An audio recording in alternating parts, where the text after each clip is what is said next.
আমি স্তব্ধ হয়ে গেলাম যখন ছেলে আমার পাশে বসে টিফিন বক্স দেখিয়ে বলল, মা, আমি মিথ্যা বলিনি কলিগদের কাছে। আমি তোমাকে ভালোবাসি, তোমাকে আমার জীবনসঙ্গিনী হিসেবে চাই। তুমি আমার স্ত্রী হিসেবে আমার জন্য রান্না করো, আমার যত্ন নাও। ছেলের নতুন অফিসে প্রথম দিন আজ। কাল রাতেই বলেছিল, মা, আমার জন্য টিফিন বানাবে। আমি খুশি হয়ে বললাম, অবশ্যই। সকালে তাড়াতাড়ি উঠে তার পছন্দের পরোটা আর আলু ভর্তা বানালাম।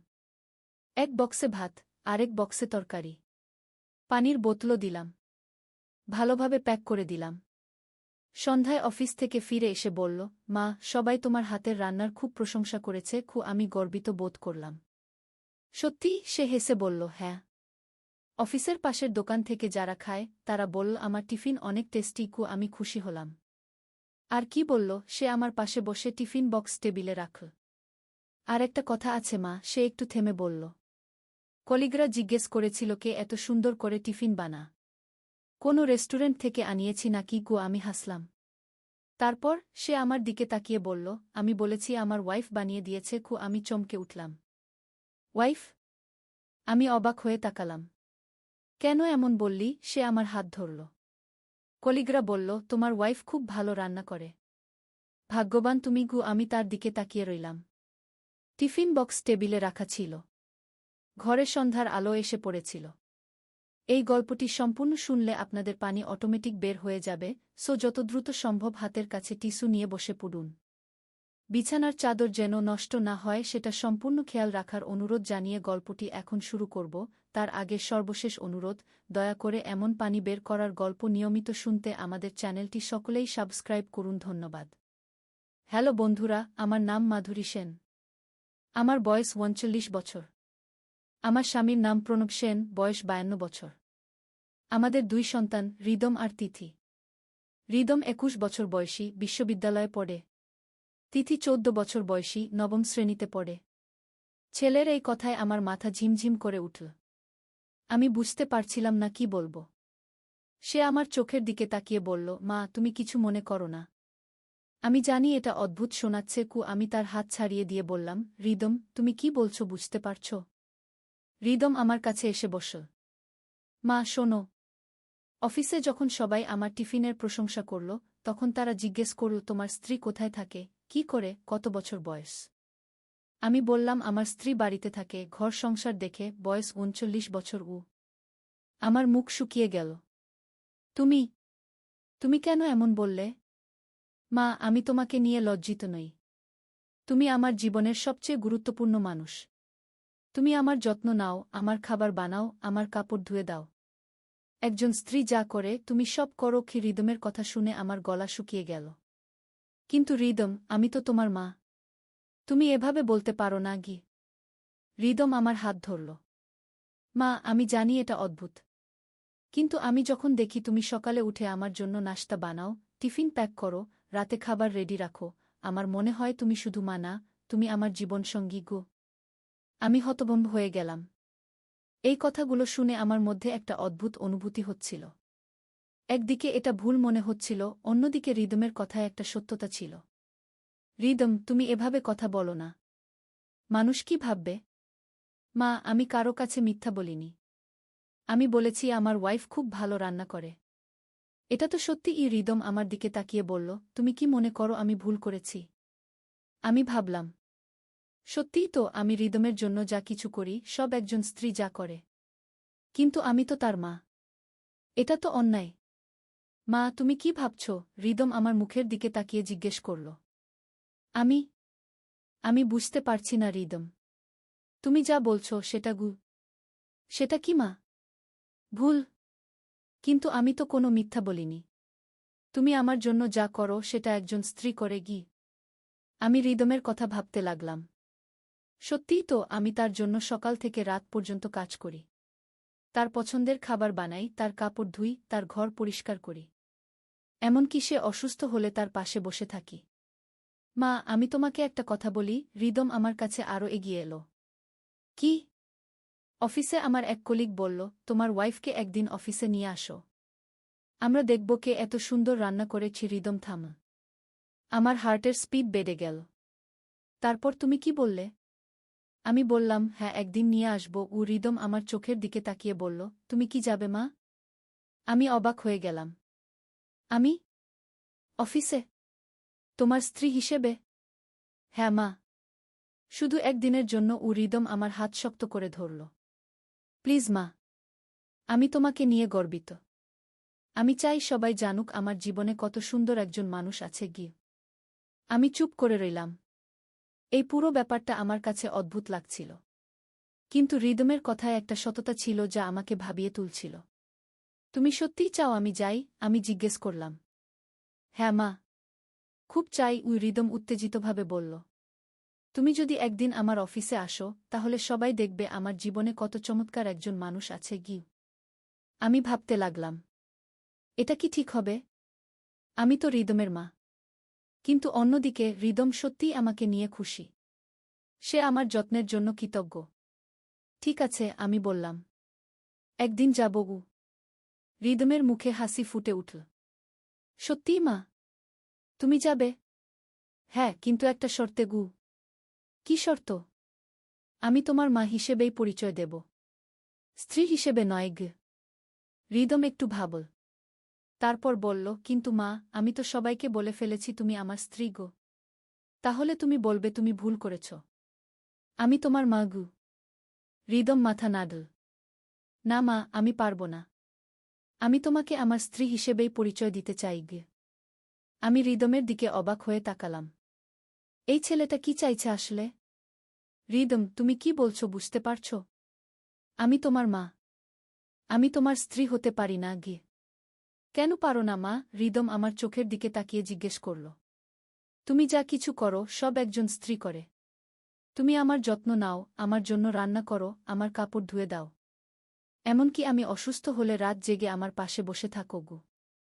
আমি বুঝতে পারছিলাম রিদম কি বলতে চাইছে। কিন্তু এটা তো অস্বাভাবিক। হঠাৎ করে দরজায় টোকা পড়ল। আমরা দুজনেই চমকে উঠলাম। কে? আমি জিজ্ঞেস করলাম। আমি, তিথি। দরজা খোলো আপু। তিথির গলা শুনতে পেলাম। আমি তাড়াতাড়ি দরজা খুলে দিলাম। তিথি ভেতরে এসে বলল, আপু তুমি কি করছ? এত দেরি হয়ে গেছে, খাবার তৈরি করনি? আমি বুঝতে পারলাম সময় কত হয়েছে। রিদমের সাথে কথা বলতে বলতে রাত ৮টা বেজে গেছে। হ্যাঁ তিথি, এখনই খাবার বানাচ্ছি। আমি রান্নাঘরের দিকে যেতে লাগলাম। আপু, তিথি আমাকে ডাকল। রিদম ভাই কি করছিল? আমি দেখলাম তুমি আর ভাই খুব গুরুত্বপূর্ণ কোনো কথা বলছিলে গু। আমি রিদমের দিকে তাকালাম। সে আমার দিকে ইশারা করল যেন আমি কিছু না বলি। কিছু না তিথি। তোমার ভাই তার অফিসের কথা বলছিল গু, আমি বললাম। তিথি সন্দেহের চোখে আমাদের দিকে তাকিয়ে রইল। অফিসের কথা? তাহলে তোমরা এত আস্তে কথা বলছিলে কেন? রিদম এগিয়ে এসে বলল, তিথি, আমি মাকে বলছিলাম অফিসে আমার কলিগরা কি বলেছে গিউ। কি বলেছে? তিথি কৌতূহলী হয়ে জিজ্ঞেস করল। তারা বলেছে আমার টিফিন খুব টেস্টি। রিদম হেসে বলল। তিথি খুশি হয়ে বলল, আপু সত্যিই খুব ভালো রান্না করে। তাই না ভাই? হ্যাঁ, রিদম আমার দিকে তাকিয়ে বলল। মা সত্যিই খুব ভালো রান্না করে কি? আমি রান্নাঘরে চলে গেলাম। রিদমের কথাগুলো আমার মাথায় ঘুরপাক খাচ্ছিল। সে কি সত্যিই আমাকে তার স্ত্রী মনে করে? নাকি এটা কোনো খেলা? খাবার বানাতে বানাতে আমি ভাবছিলাম, রিদম আমার একমাত্র ছেলে। তিথির থেকে ৭ বছরের বড়। সে ছোটবেলা থেকেই আমার খুব কাছের। প্রণব প্রায়ই বাইরে থাকে কাজের জন্য। তাই রিদমই আমার সবচেয়ে কাছের মানুষ।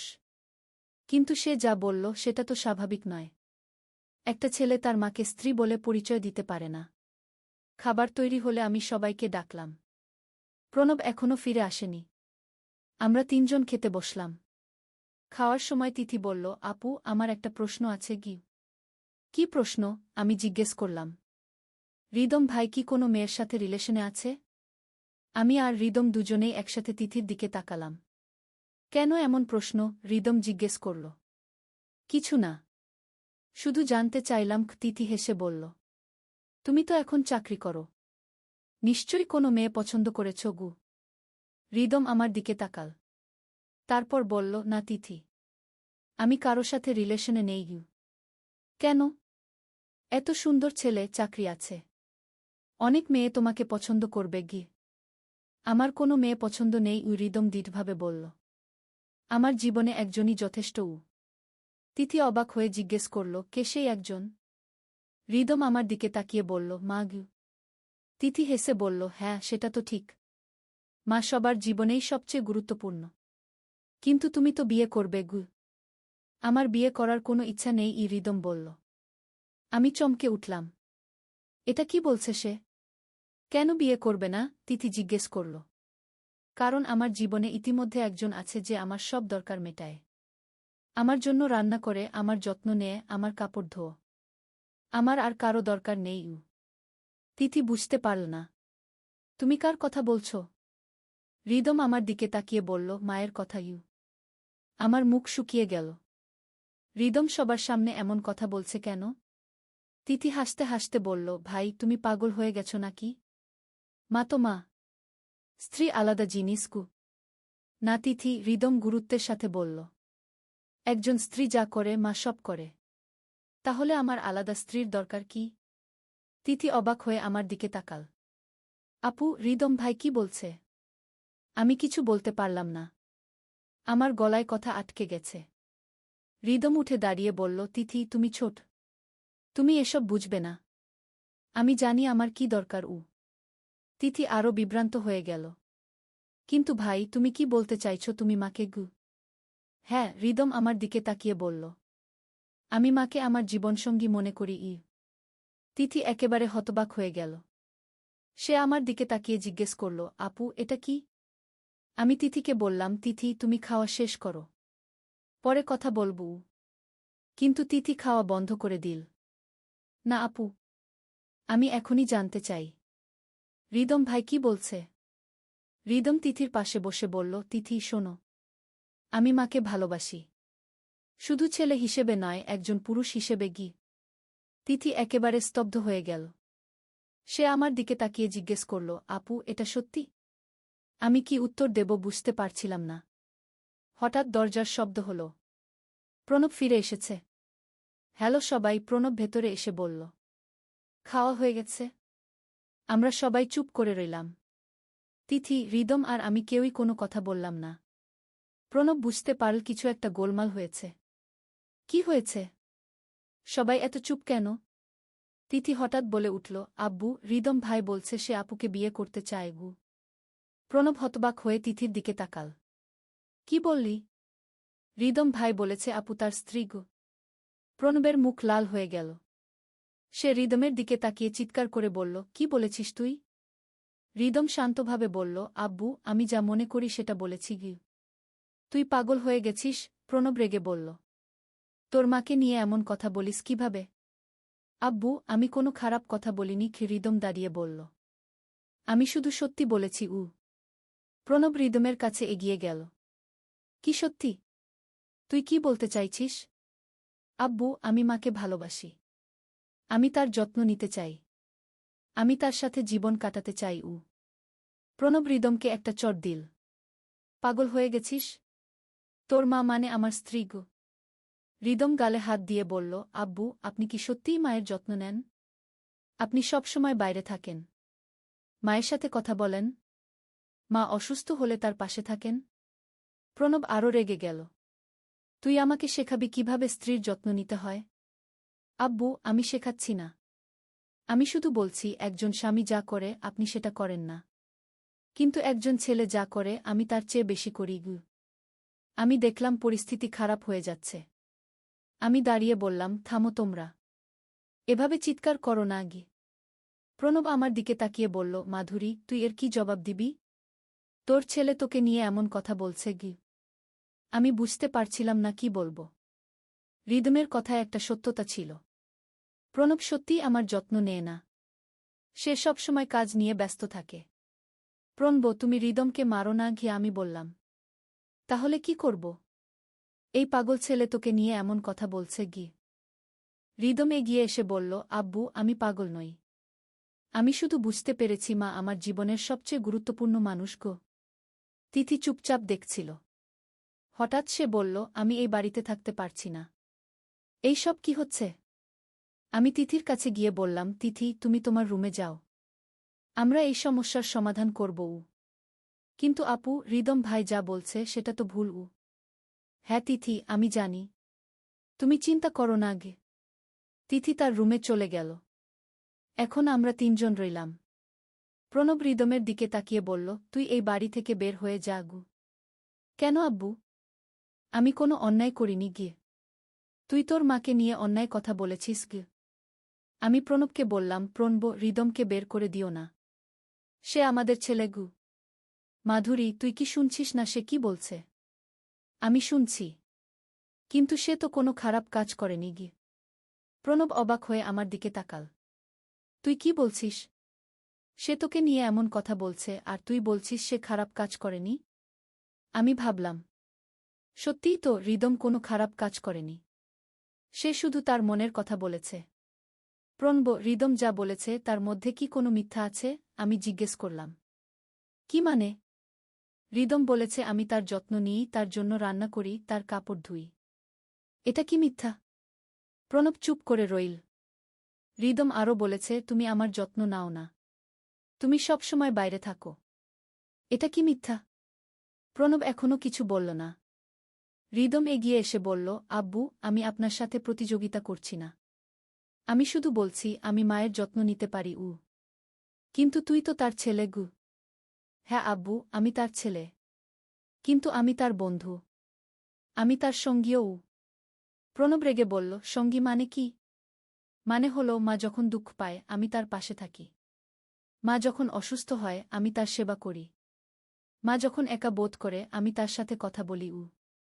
আমি শুনছিলাম রিদমের কথা। সত্যিই তো, প্রণব কখনো আমার পাশে থাকে না। আমি অসুস্থ হলে বা দুঃখ পেলে রিদমই আমার পাশে থাকে। আর আপনি কি করেন আব্বু? রিদম প্রণবকে জিজ্ঞেস করল। আপনি সকালে উঠে কাজে যান।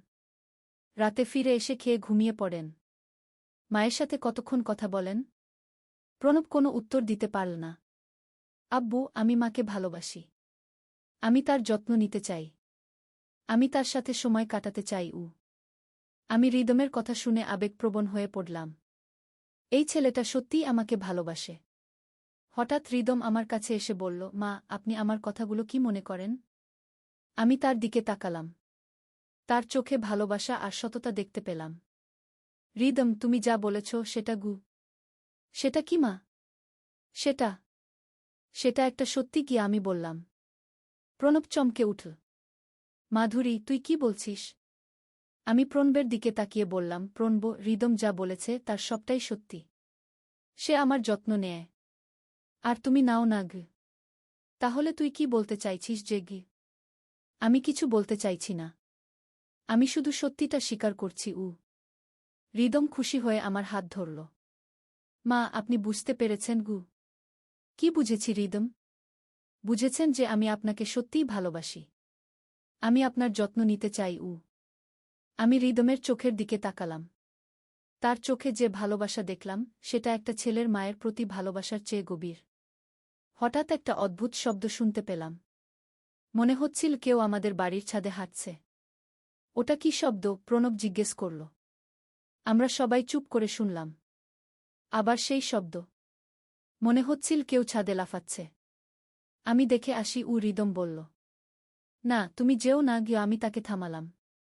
অন্ধকারে ছাদে যাওয়া বিপজ্জনক। কিন্তু শব্দটা আরও জোরে হল। মনে হচ্ছিল কেউ ছাদের ইট ফেলছে। প্রণব বলল, আমি দেখে আসি কি হচ্ছে গি। প্রণব বাইরে গেল। আমি আর রিদম জানালার কাছে দাঁড়িয়ে দেখতে লাগলাম। প্রণব ছাদে উঠে গেল। কিছুক্ষণ পর সে চিৎকার করে উঠল, মাধুরী, তাড়াতাড়ি এসো। আমি আর রিদম দৌড়ে বাইরে গেলাম। প্রণব ছাদ থেকে নিচে নেমে এলো। তার মুখ ফ্যাকাশে হয়ে গেছে। কি হয়েছে? আমি জিজ্ঞেস করলাম। ছাদে ছাদে একটা মানুষ আছে গি। কি? রিদম অবাক হয়ে বলল। হ্যাঁ, একটা মানুষ ছাদে বসে আছে। কিন্তু সে কথা বলছে না গি। আমি ভয় পেয়ে গেলাম। কে সেই মানুষ?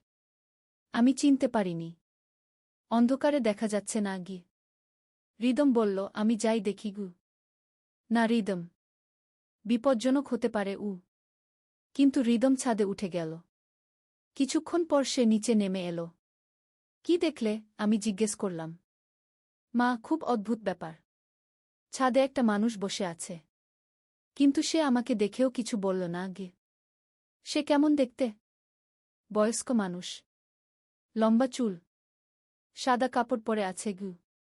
হঠাৎ তিথি আমাদের কাছে দৌড়ে এলো। আপু, আমার উপরের জানালা দিয়ে দেখলাম একটা মানুষ ছাদে বসে আছে গি। হ্যাঁ, আমরা জানি কি, আমি বললাম। কিন্তু আপু, সেই মানুষটা আমাদের পরিচিত গু। আমরা সবাই তিথির দিকে তাকালাম। কি বলছিস? প্রণব জিজ্ঞেস করল। আব্বু, সেই মানুষটা দাদুর মতো দেখতে গু। আমি চমকে উঠলাম। দাদু? কোন দাদু? হৃদম ভাইয়ের দাদু, যিনি গত বছর মারা গেছেন গু। আমার পা কাঁপতে লাগল। প্রণবের বাবা গত বছর মারা গেছেন। তিথি কি তার কথা বলছে? হৃদম বলল, তিথি, তুমি কি বলছ? ভাই, আমি নিশ্চিত সেই মানুষটা দাদুর মতো দেখতে গু। প্রণব বলল, তিথি পাগল হয়ে গেছে। বাবা তো মারা গেছেন গু। কিন্তু আব্বু, আমি যা দেখেছি গু। হঠাৎ আমরা আবার সেই শব্দ শুনতে পেলাম। এবার শব্দটা আরও অদ্ভুত। মনে হচ্ছিল কেউ কাঁদছে। ওটা কি শব্দ? আমি কাপা গলা জিজ্ঞেস করলাম। আমরা সবাই চুপ করে শুনলাম। কান্নার শব্দ স্পষ্ট হয়ে উঠল। হৃদম বলল, আমি আবার ছাদে যাই উ। না হৃদম, আমি তাকে থামালাম। যেও না গি।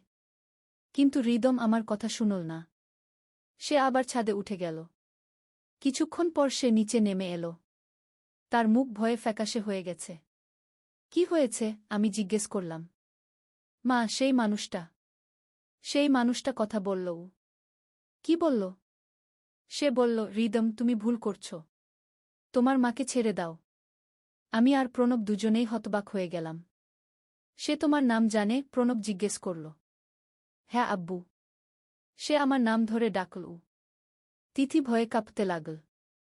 ভাই, সে আর কি বলল? সে বলল, তোমার মা। তুমি তাকে স্ত্রী বানানোর চেষ্টা করো না। আমি অবাক হয়ে গেলাম। সেই অজানা মানুষটা কিভাবে জানল আমাদের কথাবার্তা? হৃদম, তুমি নিশ্চিত সে এই কথাগুলো বলেছে? আমি জিজ্ঞেস করলাম।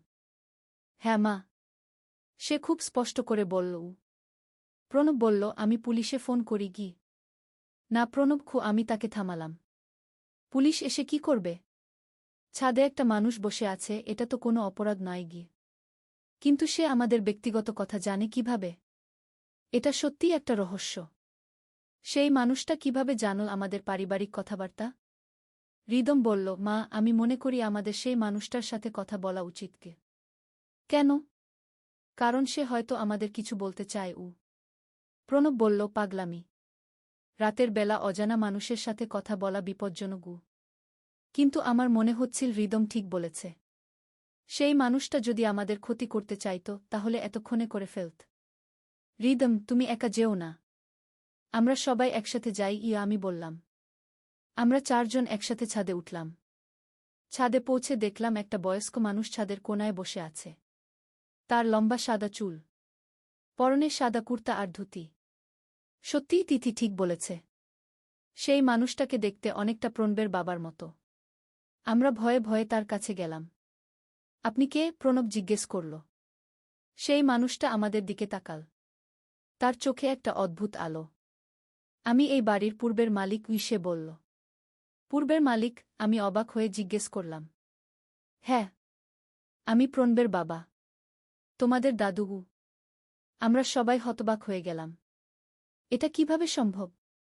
প্রণব কাপা গলায় বলল, বাবা? আপনি তো উ। আমি মারা গেছি। হ্যাঁ, এটা সত্যি সেই মানুষটা বলল। কিন্তু আমি এখানে এসেছি একটা কাজে গু। কি কাজ? হৃদম জিজ্ঞেস করল। তোমাকে সঠিক পথ দেখাতে গু। কি মানে? সেই মানুষটা হৃদমের দিকে তাকিয়ে বলল, হৃদম, তুমি তোমার মায়ের সাথে যে ব্যবহার করছো সেটা ভুল গু। আমি কোনো ভুল ব্যবহার করছি না, হৃদম বলল। তুমি তোমার মাকে স্ত্রী বানানোর চেষ্টা করছ।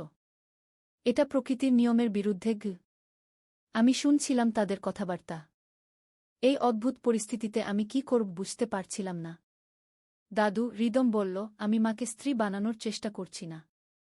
আমি শুধু তার যত্ন নিতে চাই উ। যত্ন নেওয়া আর স্ত্রী বানানো দুটো আলাদা জিনিস কি? সেই মানুষটা বলল। তুমি তোমার মাকে ভালোবাসো, এটা ভালো। কিন্তু সেই ভালোবাসার সীমা আছে কি? কি সীমা?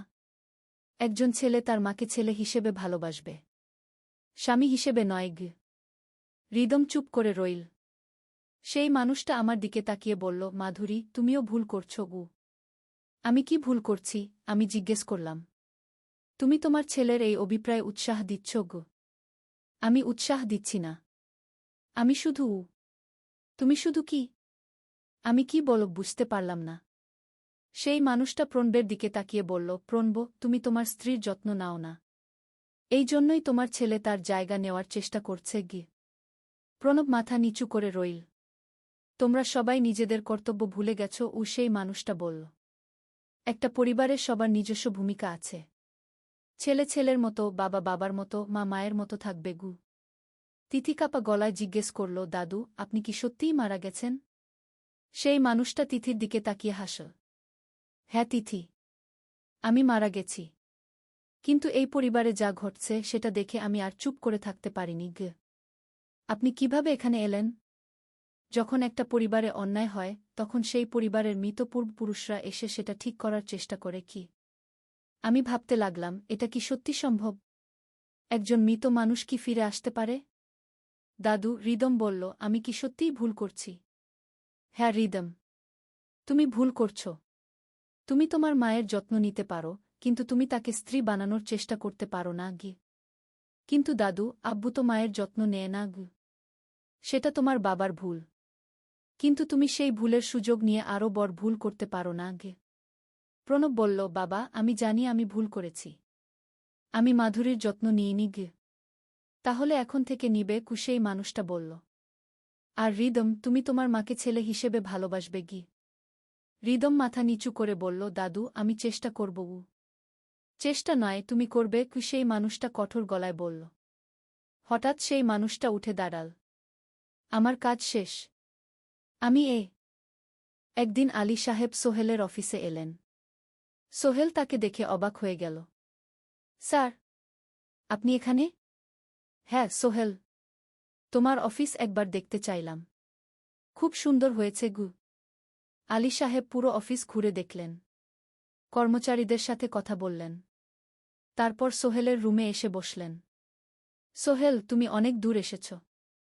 মনে আছে 7 বছর আগে তুমি যখন আমার অফিসে প্রথম এসেছিলে চা বানানোর কাজ করতে? হ্যাঁ স্যার, সব মনে আছে ইউ। আমি গর্বিত যে আমি তোমাকে একটা সুযোগ দিয়েছিলাম, আর তুমি সেই সুযোগকে কাজে লাগিয়েছ। জানো সফলতার মূল সূত্র কি? কি স্যার? কঠোর পরিশ্রম, সততা আর হাল না ছাড়া।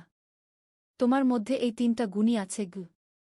সোহেল চোখে জল নিয়ে বলল, আপনি না থাকলে আজ আমি এখানে পৌঁছাতে পারতাম না স্যার। না সোহেল, আমি শুধু একটা দরজা খুলে দিয়েছিলাম। ভেতরে ঢুকে পথ তৈরি করেছ তুমি নিজে গু। আলী সাহেব চলে যাওয়ার আগে বললেন, আমার একটা বড় প্রজেক্ট আছে। একটা 20 ফ্লোর বিজনেস টাওয়ার। আমি চাই তুমি এই প্রজেক্টে আমার সাথে পার্টনার হও। 50-50। রাজি? সোহেল অবাক হয়ে গেল। এত বড় প্রজেক্ট? স্যার, আমার কি যথেষ্ট সামর্থ্য আছে? আছে। আমি বিশ্বাস করি। সোহেল রাজি হয়ে গেল। এটা তার জীবনের সবচেয়ে বড় প্রজেক্ট হবে। 50 অধ্যায়, বড় চ্যালেঞ্জ। 20 ফ্লোর বিজনেস টাওয়ারের কাজ শুরু হলো। এটা সোহেলের জীবনের সবচেয়ে বড় চ্যালেঞ্জ। প্রজেক্টের বাজেট প্রায় 10 করোড় টাকা। সোহেলকে 5 করোড় টাকা ইনভেস্ট করতে হবে। সোহেল তার সব সঞ্চয়ে, ব্যাংক লোন আর কিছু ইনভেস্টর থেকে টাকা জোগাড় করল। এটা একটা বিশাল ঝুঁকি। যদি প্রজেক্ট ব্যর্থ হয়, সব শেষ। মিনা চিন্তিত ছিল। সোহেল, এত বড় ঝুঁকি নেওয়া ঠিক হবে? মিনা, জীবনে বড় কিছু করতে হলে ঝুঁকি নিতে হয়। আমি এই সুযোগ হাতছাড়া করতে চাই না। কিন্তু যদি কিছু ভুল হয়? ভুল হবে না। আমি আলী সাহেবের সাথে আছি। উনি আমাকে গাইড করবেন। প্রজেক্ট শুরু হলো। প্রথম 6 মাস সব ভালোই চলছিল। কাজ সময়মতো হচ্ছে, বাজেট ঠিক আছে। কিন্তু 7 মাসের মাথায় একটা বড় সমস্যা দেখা দিল। একজন প্রধান ইনভেস্টর হঠাৎ তার টাকা ফেরত চাইলেন। তিনি অন্য একটা জরুরি কাজে টাকা লাগবে বলে জানালেন। 1 করোড় টাকা ফেরত দিতে হবে। সোহেল বিপদে পড়ে গেল। 1 করোড় টাকা এখন কোথায় পাবে? প্রজেক্টের সব টাকা ঢেলে দিয়েছে। সে আলী সাহেবের সাথে কথা বলল। আলী সাহেব বললেন, চিন্তা করো না, আমি ব্যবস্থা করছি। কিন্তু আলী সাহেবও বড় একটা প্রজেক্টে আটকে আছেন। তার হাতে লিকুইড ক্যাশ নেই। সোহেল অন্য ব্যাংক থেকে লোন নেওয়ার চেষ্টা করল, কিন্তু ব্যাংক বলল ইতিমধ্যে তার অনেক লোন আছে, নতুন লোন দিতে পারবে না। সোহেল রাতে ঘুমাতে পারছিল না, খাওয়া দাওয়া বন্ধ করে দিয়েছিল। মিনা তাকে দেখে খুব চিন্তিত হয়ে গেল। সোহেল, প্লিজ নিজেকে এভাবে শেষ করে ফেলো না, কোনো একটা রাস্তা বের হবেই। কিন্তু সোহেল কোনো রাস্তা দেখতে পাচ্ছিল না। ইনভেস্টর 15 দিন সময় দিয়েছে। 15 দিনের মধ্যে টাকা ফেরত না দিলে তিনি আইনি ব্যবস্থা নেবেন। 10 দিন কেটে গেল। সোহেল কোনো সমাধান খুঁজে পেল না। সে প্রায় হাল ছেড়ে দিয়েছিল। 11 দিনের দিন একটা অপ্রত্যাশিত ঘটনা ঘটল। জাহিদ ভাই, সোহেলের পুরনো সহকর্মী, তার অফিসে এলেন। জাহিদ ভাই এখন একটা রিয়েল এস্টেট কোম্পানিতে সিনিয়র ম্যানেজার। সোহেল, আমি তোমার সমস্যার কথা শুনেছি। হ্যাঁ ভাই, আমি বিপদে পড়েছি। আমি তোমাকে সাহায্য করতে চাই। আমার কিছু সঞ্চয় আছে, 5 লাখ টাকা। তুমি নাও। সোহেল চোখে জল নিয়ে বলল, ভাই আমি কিছু বলার দরকার নেই। তুমি আমাকে অনেক কিছু শিখিয়েছ। তোমার কাছ থেকে পরিশ্রম আর সততা শিখেছি। এখন আমার পালা তোমাকে সাহায্য করার। জাহিদ ভাই চলে যাওয়ার পর আরো 2 জন এলো। একজন সোহেলের পুরনো ক্লায়েন্ট, আরেকজন তার কর্মচারী। 2 জন মিলে আরো 8 লাখ টাকা দিল। করিম মামা 20 লাখ টাকা ব্যবস্থা করলেন, তার কিছু বন্ধুদের কাছ থেকে ধার করে। মিনা তার সব গয়না বিক্রি করে 10 লাখ টাকা দিল। সবাই মিলে প্রায় 45 লাখ টাকা জোগাড় হলো। বাকি 65 লাখ টাকা সোহেল তার অফিসের সব অ্যাসেট বিক্রি করে আর একটা প্রাইভেট ফিন্যান্স কোম্পানি থেকে উচ্চ সুদে লোন নিয়ে ব্যবস্থা করল। ঠিক 14 দিনের দিন সোহেল ইনভেস্টরকে 1 করোড় টাকা ফেরত দিল। ইনভেস্টর টাকা নিয়ে চলে গেলেন। সোহেল তার অফিসে ফিরে এসে চেয়ারে বসে কাঁদল। এত চাপ, এত টেনশন, সব যেন একসাথে বের হয়ে এলো। মিনা এসে তাকে জড়িয়ে ধরল। আমরা পেরেছি সোহেল, আমরা পেরেছি। 6 অধ্যায়, পুনরুদ্ধার। এই ঘটনার পর সোহেল আরো সাবধান হয়ে গেল। সে বুঝল ব্যবসায় শুধু সাহস নয়, বুদ্ধিও লাগে। ঝুঁকি নিতে হয়, কিন্তু হিসাব করে। প্রজেক্ট চলতে থাকল। এবার সোহেল আরো সতর্কতার সাথে সবকিছু পরিচালনা করল। প্রতিটা খরচ হিসাব করল, প্রতিটা সিদ্ধান্ত ভেবেচিন্তে নিল। আরো 1 বছর পর 20 ফ্লোর বিজনেস টাওয়ার সম্পন্ন হল। চমৎকার বিল্ডিং, শহরের অন্যতম সুন্দর ভবন। বিল্ডিং এর উদ্বোধন অনুষ্ঠানে শহরের মেয়র এলেন। অনেক ব্যবসায়ী, সাংবাদিক এলো। সোহেলের নাম পত্রিকায় ছাপা হলো। স্বপ্নের শহরে এক তরুণ উদ্যোক্তার সফলতার গল্প। প্রজেক্ট থেকে সোহেলের লাভ হলো প্রায় 2 করোড় টাকা। এই টাকা দিয়ে সে সব ঋণ শোধ করল। জাহিদ ভাইয়ের টাকা ফেরত দিল। করিম মামার ঋণ শোধ করল। যারা সাহায্য করেছিল সবাইকে টাকা ফেরত দিল।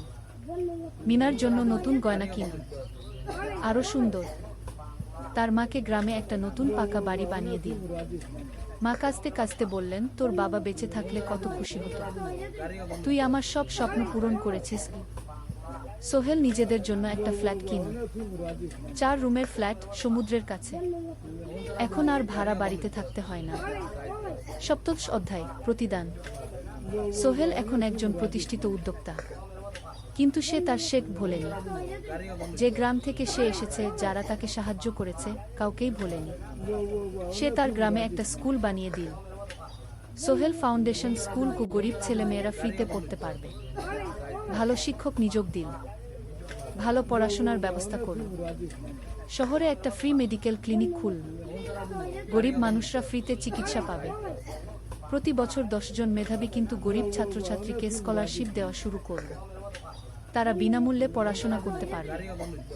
একদিন একটা টিভি চ্যানেল সোহেলের ইন্টারভিউ নিতে এলো। আপনার সফলতার গোপন সূত্র কি? সোহেল একটু ভেবে বলল, কঠোর পরিশ্রম, সততা আর হাল না ছাড়া। এই 3টা জিনিস যদি কারো মধ্যে থাকে, সে যে কোনো কিছু অর্জন করতে পারে।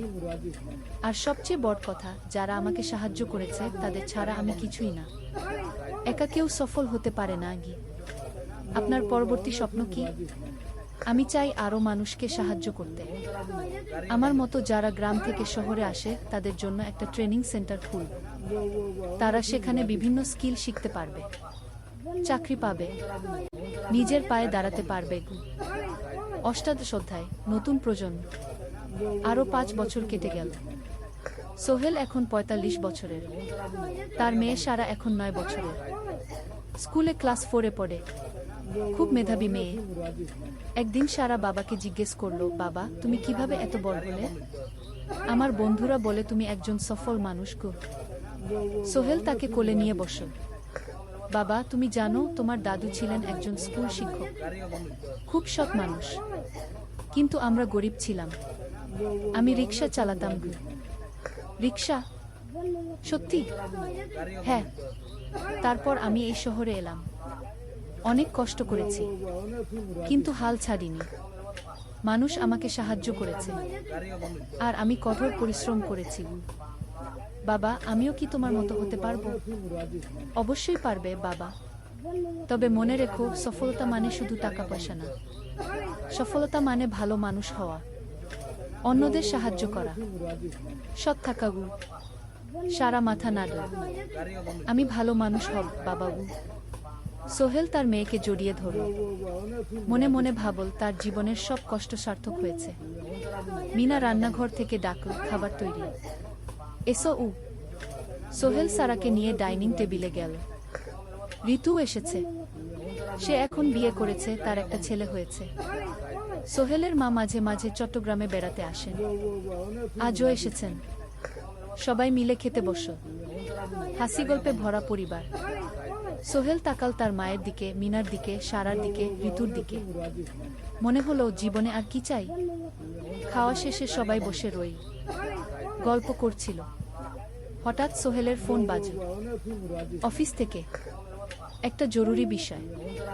সোহেল ফোন রেখে দিয়ে মিনাকে বলল, একটা নতুন প্রজেক্টের প্রস্তাব এসেছে।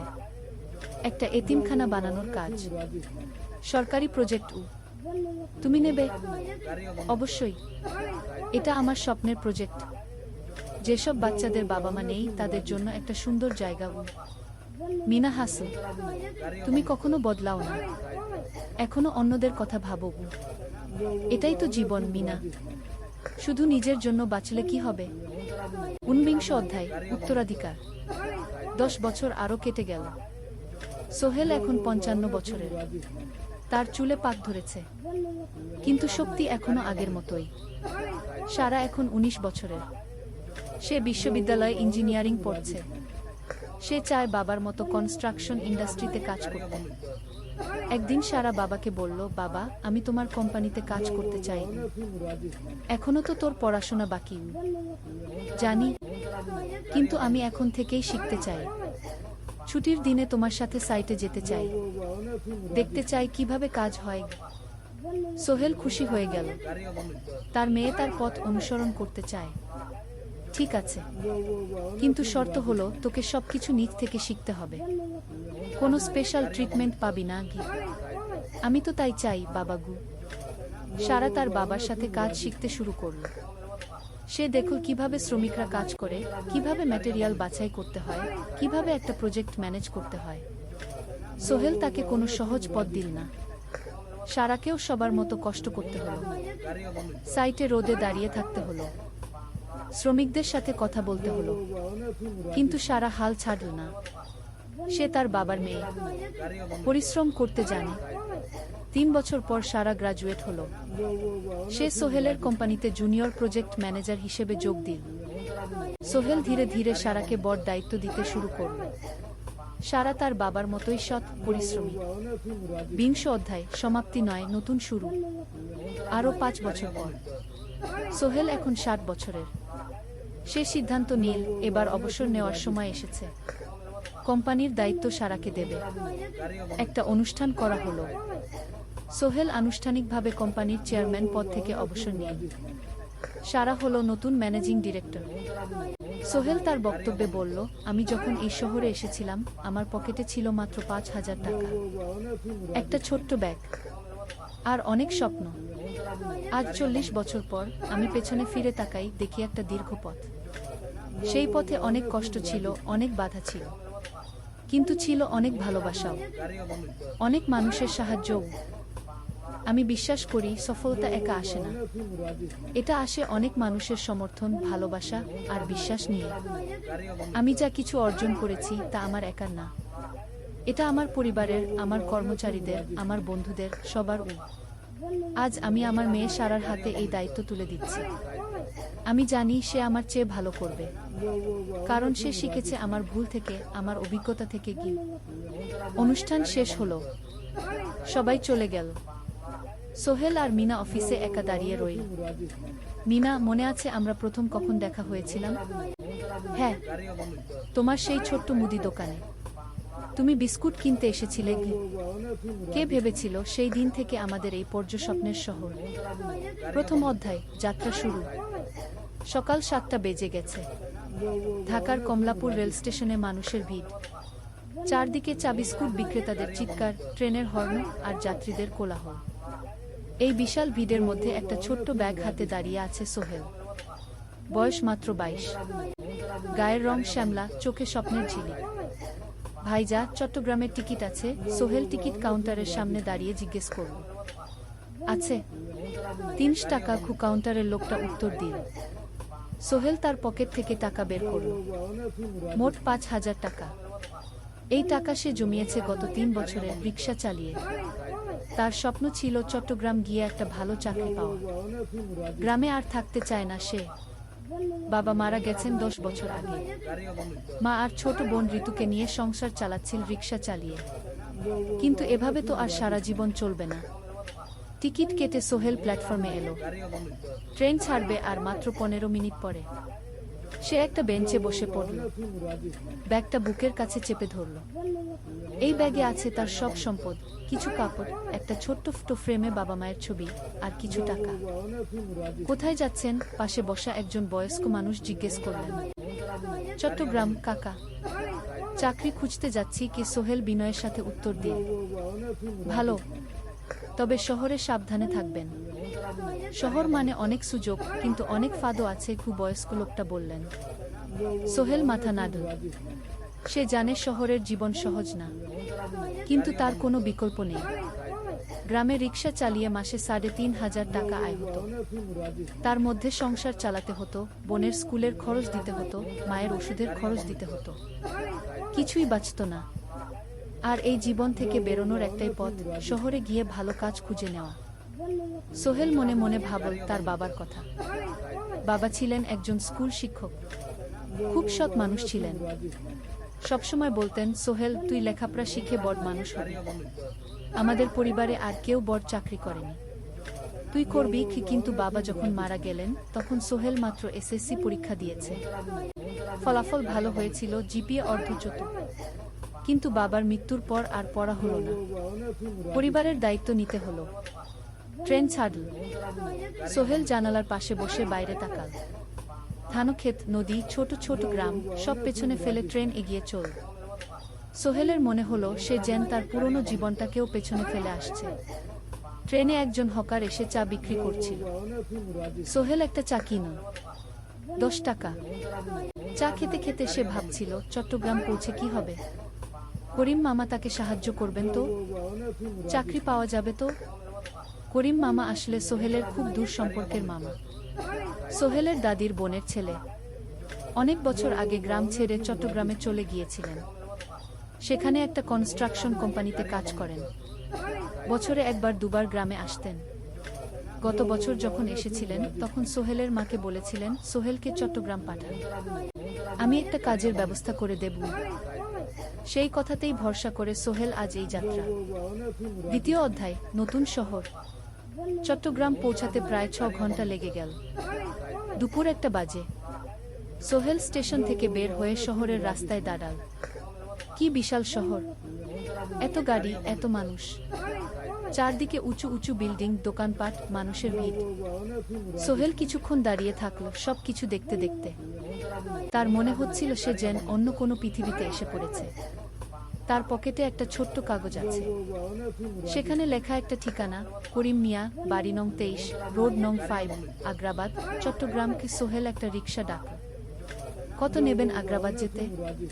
50 টাকা গু। সোহেল রিকশায় উঠল। রাস্তার দুধারে দোকান, মার্কেট, অফিস সব কিছু দেখতে দেখতে সে অবাক হয়ে গেল। এত বড় শহর, এত কিছু! গ্রামের সেই ছোট্ট বাজারের সাথে কোনো তুলনাই হয় না। প্রায় আধা ঘন্টা পর রিকশা একটা পুরনো বাড়ির সামনে থামল। 3 তলা বাড়ি, কিন্তু রং উঠে গেছে। সিঁড়ি দিয়ে উঠে 3য় তলায় করিম মামার ফ্ল্যাটে নক করল। দরজা খুলল এক মধ্যবয়সী মহিলা। কে? আসসালামু আলাইকুম আপা, আমি সোহেল, নোয়াখালীর গ্রাম থেকে এসেছি। করিম মামা বাড়িতে আছেন? মহিলা তাকে মাথা থেকে পা পর্যন্ত দেখল। করিম তো অফিসে গেছে।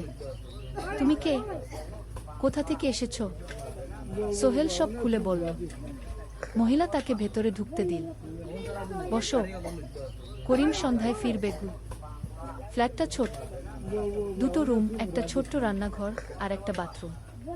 কিন্তু সোহেলের কাছে খুব সুন্দর লাগল। গ্রামের সেই টিনের ঘরের চেয়ে তো অনেক ভালো। মহিলা তার নাম জানাল সালমা, করিম মামার স্ত্রী। তাদের 2টো ছেলে, একজন ক্লাস 8-এ পড়ে, আরেকজন ক্লাস 5-এ। খেয়েছো? সালমা আপা জিজ্ঞেস করল। না আপা গু। অপেক্ষা করো, ভাত আছে, মাছ আছে, খাও। সোহেল প্রথমে রাজি হতে চাইল না, কিন্তু খুব খিদে পেয়েছিল। সকাল থেকে শুধু একটা চা আর বিস্কুট খেয়েছে। খাওয়া দাওয়ার পর সোহেল বসে রইল। সালমা আপা তাকে গল্প করতে লাগল।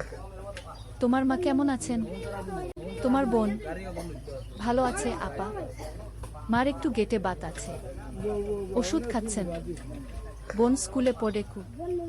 তুমি কি করতে চাও এখানে? চাকরি খুঁজছি আপা, যে কোনো কাজ করব।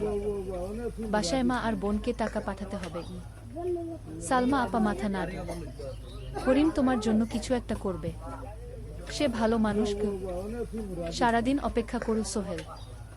সন্ধ্যা 6টায় করিম মামা ফিরলেন।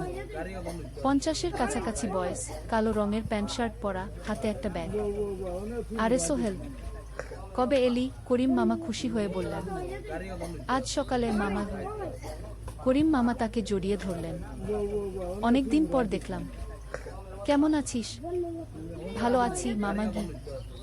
ভালো করেছিস এসে, এখানে অনেক সুযোগ আছে। তোর জন্য একটা কাজের ব্যবস্থা করে দেব, তবে প্রথমে কয়েকদিন এখানে থাক, শহরটা একটু চিনে নে, তারপর কাজে যোগ দিবি। সোহেলের মনে আসার আলো জ্বল। সে ভাবল হয়তো তার ভাগ্য এবার পাল্টাবে। 3য় অধ্যায়, প্রথম চাকরি। 1 সপ্তাহ পরে করিম মামা সোহেলকে তার কোম্পানিতে নিয়ে গেলেন। কোম্পানির নাম আলামিন কনস্ট্রাকশন। অফিসটা শহরের কেন্দ্রে, 5 তলা একটা বিল্ডিংয়ের দোতলায়। মালিক আলী সাহেব, 50-এর কাছাকাছি বয়স, মোটা চেহারা, চোখে সোনার ফ্রেমের চশমা। বড়লোক মানুষ, কিন্তু খুব কড়া। এই ছেলেটাকে কি কাজে লাগাবেন? আলী সাহেব করিম মামাকে জিজ্ঞেস করলেন। স্যার, ও আমার আত্মীয়, গ্রাম থেকে এসেছে, খুব পরিশ্রমী, যে কোনো কাজে লাগাতে পারেন।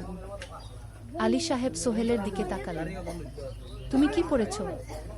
Sir, SSC pass, GPA অর্ধচতু।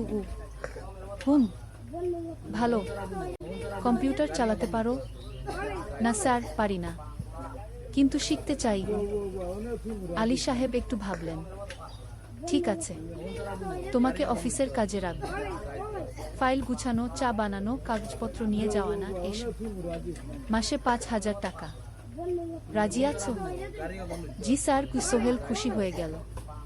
5,000 টাকা? রিক্সা চালিয়ে 3,500 পেত, এখানে 5,000। কাজ শুরু হলো পরদিন থেকে। সকাল 8টায় অফিসে যেতে হয়, ফিরতে হয় সন্ধ্যা 7টায়। প্রথম দিন সোহেল ঘুম থেকে উঠল ভোর 5টায়। তৈরি হয়ে 7:30টায় অফিসের উদ্দেশ্যে বের হলো। করিম মামার বাড়ি থেকে অফিস প্রায় 5 কিলোমিটার। বাসে যেতে হয়। অফিসে পৌঁছে সোহেল দেখল সেই প্রথম আলী সাহেব এখনো আসেননি। অফিস খোলা ছিল না। আর 10 মিনিট পর একজন লোক এসে অফিস খুলল। তুমি নতুন? জি, আমি সোহেল গু। আমি জাহিদ, অ্যাসিস্ট্যান্ট ম্যানেজার। এসো। জাহিদ ভাই সোহেলকে সব কিছু দেখা। অফিসে মোট 6 জন কর্মচারী। দুজন ইঞ্জিনিয়ার, একজন অ্যাকাউন্ট্যান্ট, একজন অ্যাসিস্ট্যান্ট ম্যানেজার, জাহিদ ভাই, একজন রিসেপশনিস্ট, আর এখন সোহেল। সোহেলের কাজ শুরু হলো চা বানানো দিয়ে। তারপর অফিস পরিষ্কার করা, ফাইল গুছানো, কাগজপত্র এক জায়গা থেকে আরেক জায়গায় নিয়ে যাওয়া। কাজ কঠিন না, কিন্তু সারাদিন দৌড়ঝাঁপ করতে হয়। দুপুরে খাবারের জন্য আধা ঘন্টা বিরতি। সোহেল একটা ছোট হোটেলে গিয়ে ভাতডাল তরকারি খেল। 50 টাকা। সন্ধ্যায় অফিস বন্ধ হলো। সোহেল ক্লান্ত হয়ে বাসায় ফিরল। কেমন লাগল প্রথম দিন? করিম মামা জিজ্ঞেস করলেন। ভালো মামা, অনেক কিছু শিখলাম। প্রথম মাসের শেষে সোহেল বেতন পেল 5,000 টাকা। সে 3,000 টাকা মাকে পাঠাল। মা ফোনে কাঁদতে লাগলেন। আল্লাহ তোকে ভালো রাখুক সোহেল। সোহেলের চোখেও জল এলো। তার মনে হলো সে একটা বড় কাজ করতে পেরেছে। চতুর্থ অধ্যায়, শহরের জীবন। 3 মাস কেটে গেল। সোহেল এখন শহরের সাথে মিশে গেছে। প্রতিদিন অফিসে যাওয়া আসার পথে সে দেখে হাজারো মানুষের জীবন। কেউ সফল, কেউ ব্যর্থ, কিন্তু সবাই চলছে নিজের পথে। সোহেল অফিসের কাজের পাশাপাশি কম্পিউটার শেখার চেষ্টা করছে। অফিসে একটা কম্পিউটার আছে। যখন কেউ ব্যবহার করে না, তখন সোহেল একটু একটু শেখার চেষ্টা করে। জাহিদ ভাই তাকে সাহায্য করেন।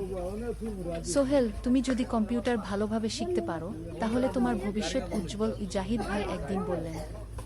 কিভাবে শিখব ভাই? ট্রেনিং সেন্টারে যাও। সন্ধ্যায় ক্লাস আছে। মাসে 2,000 টাকা লাগবে কি? সোহেল ভাবল, 2,000 টাকা অনেক, কিন্তু এটা বিনিয়োগ, ভবিষ্যতের জন্য। সে একটা ট্রেনিং সেন্টারে ভর্তি হলো। সপ্তাহে 3 দিন, সন্ধ্যা 7:30 থেকে রাত 9টা পর্যন্ত ক্লাস। কম্পিউটারের basic, MS Word, Excel, PowerPoint, internet ব্যবহার। একদিন অফিস থেকে ফেরার সময় সোহেল একটা দোকানে চা খেতে গেল। দোকানের পাশেই একটা ছোট্ট মুদি দোকান। সেখানে একটা মেয়ে বসে আছে। বয়স হবে 20-এর কাছাকাছি। সাদাসিধে চেহারা, সাদা শাড়ি পরা, কিন্তু চোখে এক ধরনের দৃঢ়তা। ভাইজা, 1 প্যাকেট বিস্কুট দেন কি? সোহেল বলল। মেয়েটা বিস্কুট দিল। 20 টাকা। সোহেল টাকা দিয়ে যাচ্ছিল, হঠাৎ মেয়েটা বলল, আপনি নতুন এসেছেন এই এলাকায়, তাই না? হ্যাঁ। 3 মাস হলো। কিভাবে বুঝলেন? আপনার চেহারা দেখেই বোঝা যায়। এখনো গ্রামের ছোঁয়া আছে। আর আপনি প্রতিদিন এই পথ দিয়ে যান। দেখেছি কি? মেয়েটা হাসল। সোহেলও হেসে ফেলল। আপনি খুব পর্যবেক্ষক মনে হচ্ছে কি? জীবনে অনেক কিছু দেখেছি, তাই মানুষকে চিনতে শিখেছি কি? আপনার নাম? মিনা। এই দোকান আমার বাবার। উনি অসুস্থ, তাই আমি দেখছি গু। সেদিন থেকে সোহেল প্রায় সেই দোকানে যেতে শুরু করল। মিনার সাথে গল্প করত। ধীরে ধীরে তাদের মধ্যে একটা বন্ধুত্ব তৈরি হলো। মিনাও তার জীবনের গল্প বলল। মিনার মা মারা গেছেন যখন সে মাত্র 7 বছরের। বাবা আব্দুল হামিদ একা হাতে মিনাকে বড় করেছেন। মুদি দোকান দিয়ে সংসার চালান। মিনা কলেজে পড়ে, অনার্স 2nd ইয়ার। সকালে কলেজে যায়, দুপুরে ফিরে এসে দোকান সামলায়। বাবার হার্টের সমস্যা আছে, তাই ভারী কাজ করতে পারেন না। তোমার স্বপ্ন কি? একদিন সোহেল জিজ্ঞেস করল। গ্রাজুয়েশন শেষ করে একটা ভালো চাকরি করব, তারপর বাবাকে ভালো চিকিৎসা করাব। তুমি? আমিও চাকরি করে পরিবারকে ভালোভাবে দেখভাল করতে চাই। মা আর বোনকে নিয়ে শহরে আনব একদিন। দুজনেই নিজেদের স্বপ্নের কথা বলতে গিয়ে বুঝল তাদের স্বপ্ন অনেকটা একই রকম। 5ম অধ্যায়, বিপদ। 6 মাস কেটে গেল। সোহেল এখন আলী সাহেবের খুব প্রিয় কর্মচারী। সে শুধু চা বিস্কুট দেওয়ার কাজই করে না, এখন কম্পিউটারেও কিছু কাজ শিখেছে। ছোটখাটো টাইপিং, ডেটা এন্ট্রি এসব করতে পারে। আলী সাহেব খুশি হয়ে তার বেতন বাড়িয়ে 8,000 টাকা করে দিয়েছেন। একদিন রাতে সোহেল অফিস থেকে ফিরছিল। সেদিন একটু দেরি হয়ে গেছে। রাত প্রায় 9টা। সাধারণত সোহেল সন্ধ্যা 7:30টায় ফিরে, কিন্তু সেদিন অফিসে একটা জরুরি কাজ ছিল। বাস থেকে নেমে সোহেল বাড়ির দিকে হাঁটছিল। হঠাৎ একটা অন্ধকার গলিতে 3 জন লোক তাকে ঘিরে ধরল। তাদের চেহারা দেখেই বোঝা যাচ্ছিল ভালো উদ্দেশ্য নিয়ে আসেনি। টাকা দে তাড়াতাড়ি, একজন বলল। তার হাতে একটা ছুরি। সোহেল ভয় পেয়ে গেল। ভাই আমার কাছে খুব কম টাকা আছে, কি যা আছে দে, তাড়াতাড়ি করো। সোহেল কাঁপতে কাঁপতে তার পকেট থেকে ৫ টাকা বের করে দিল। এই টাকা দিয়ে সে বাজার করবে ভেবেছিল, কিন্তু ছিনতাইকারীরা সন্তুষ্ট হলো না। শুধু ৫ টাকা? তোর ব্যাগে কি আছে?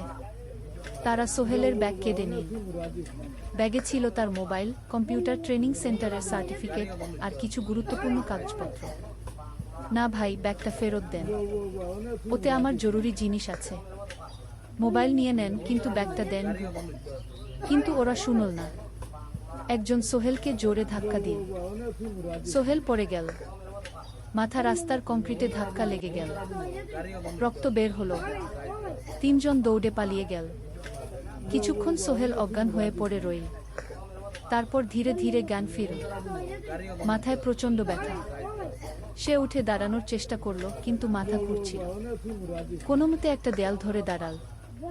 একজন পথচারী তাকে দেখে থামল। কি হয়েছে ভাই? ছিনতাই হয়েছে কি? এসো, আমি তোমাকে হাসপাতালে নিয়ে যাই। কিন্তু সোহেল রাজি হলো না। না, ঠিক আছে, বাড়ি যেতে পারবো। সে কোনোমতে করিম মামার বাড়িতে পৌঁছাল। দরজা খুলেই সালমা আপা চিৎকার করে উঠলেন, ও আল্লাহ, কি হয়েছে? করিম মামা দৌড়ে এলেন। সোহেলকে ভেতরে নিয়ে গেলেন। তার মাথায় জল ঢেলে রক্ত পরিষ্কার করলেন। ক্ষতটা বেশ গভীর। হাসপাতালে যেতে হবে কি? করিম মামা বললেন। তারা একটা অটোরিকশা নিয়ে নিকটস্থ হাসপাতালে গেলেন। ডাক্তার সোহেলের মাথায় ৩টা সেলাই দিলেন। বলল, ১ সপ্তাহ বিশ্রাম নিতে হবে, কোনো ভারী কাজ করা যাবে না। হাসপাতাল থেকে ফিরে সোহেল শুয়ে রইল। তার মনে হচ্ছিল সবকিছু শেষ হয়ে গেছে। মোবাইল চলে গেছে, গুরুত্বপূর্ণ কাগজপত্র চলে গেছে। এখন ১ সপ্তাহ অফিস করতে পারবে না। পরদিন সকালে করিম মামা আলী সাহেবকে ফোন করে সব জানালেন। আলী সাহেব বললেন, ঠিক আছে, সোহেল ভালো হয়ে এলে আসবে, চিন্তার কিছু নেই গি। মিনা যখন এই খবর শুনল, সে সন্ধ্যায় সোহেলকে দেখতে এলো করিম মামার বাড়িতে। সাথে এনেছিল কিছু ফল। কি হয়েছিল? মিনা চিন্তিত গলায় জিজ্ঞেস করল। সোহেল সব বলল। মিনা রেগে গেল। এই শহরে এখন অনেক অপরাধ বেড়ে গেছে, পুলিশ কিছু করে না। তুমি পুলিশে রিপোর্ট করেছো? না, লাভ নেই, তবুও করা উচিত। তোমার মোবাইলটা হয়তো খুঁজে পাওয়া যাবে কি? করিম মামা সোহেলকে নিয়ে পুলিশ স্টেশনে গেলেন। জেনারেল ডায়েরি করলেন, কিন্তু পুলিশ খুব একটা আশা দিল না। দেখি কিছু করা যায় কিনা। সোহেল বুঝল মোবাইল আর ফিরবে না।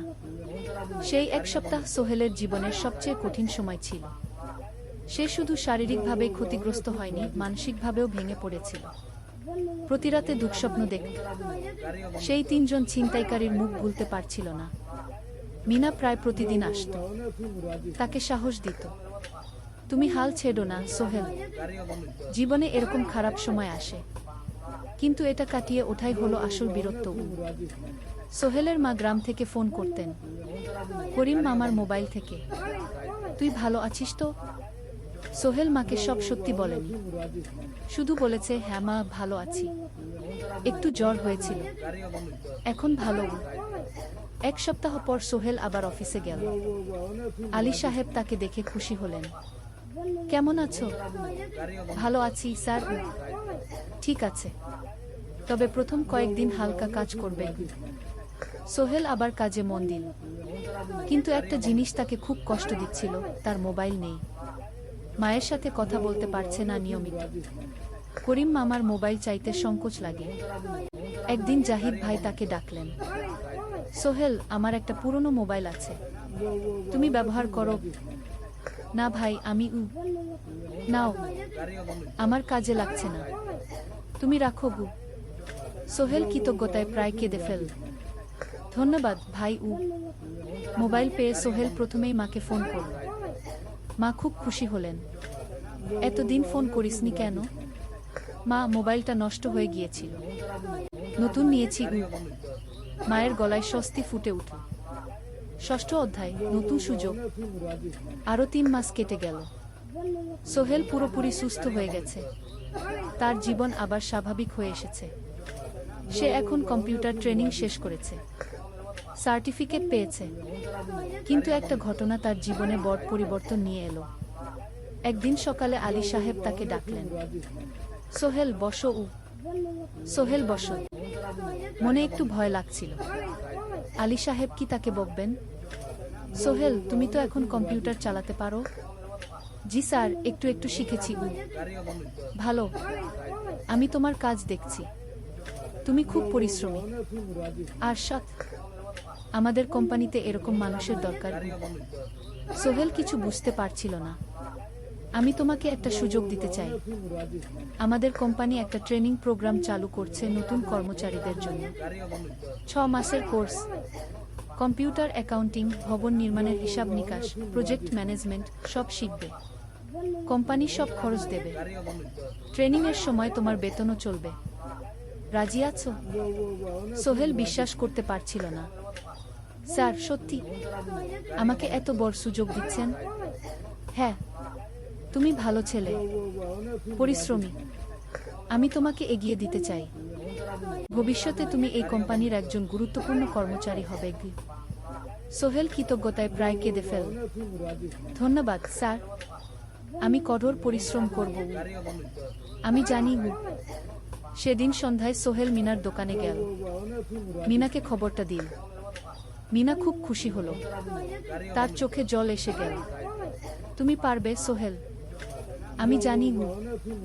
সোহেল তার মা আর বোনকেও ফোন করে খবরটা দিল। মা কাঁদতে লাগলেন। তোর বাবা বেঁচে থাকলে কত খুশি হতো। ট্রেনিং শুরু হলো পরের মাস থেকে। প্রতিদিন সকালে 3 ঘন্টা ক্লাস, তারপর বাকি সময় অফিসের কাজ। ক্লাসে 5 জন নতুন কর্মচারী, সবাই তরুণ, উৎসাহী। শিক্ষক ছিলেন একজন অভিজ্ঞ ইঞ্জিনিয়ার, নাম রহিম স্যার। তিনি খুব ভালোভাবে সবকিছু বুঝাতেন। কম্পিউটার অ্যাকাউন্টিং, এক্সেলের জটিল ক্যালকুলেশন, প্রজেক্টের বাজেট তৈরি, সময় ব্যবস্থাপনা সব। সোহেল পুরো মনোযোগ দিয়ে শিখতে লাগল। সন্ধ্যায় বাড়ি ফিরে প্র্যাকটিস করত। করিম মামার ছেলের কাছ থেকে একটা ল্যাপটপ ধার নিত কখনো কখনো। 6 মাস পরে ট্রেনিং শেষ হলো। সবাই সার্টিফিকেট পেল। আলী সাহেব একটা অনুষ্ঠান করলেন। সোহেল সেরা পারফর্মার হিসেবে একটা বিশেষ পুরস্কার পেল, 5,000 টাকা বোনাস। আলী সাহেব ঘোষণা করলেন, সোহেল, আজ থেকে তুমি আমাদের জুনিয়র অ্যাকাউন্ট অ্যাসিস্ট্যান্ট। তোমার বেতন 15,000 টাকা। সোহেল অবাক হয়ে গেল। 8,000 থেকে 15,000, প্রায় দ্বিগুণ। সেদিন রাতে সোহেল ঘুমাতেই পারল না। খুশিতে, উত্তেজনায় তার চোখে ঘুম নেই। সে ভাবল তার জীবন কিভাবে বদলে যাচ্ছে। 2 বছর আগে যে রিক্সা চালাত, আজ সে একটা নামকরা কোম্পানির অ্যাকাউন্ট অ্যাসিস্ট্যান্ট।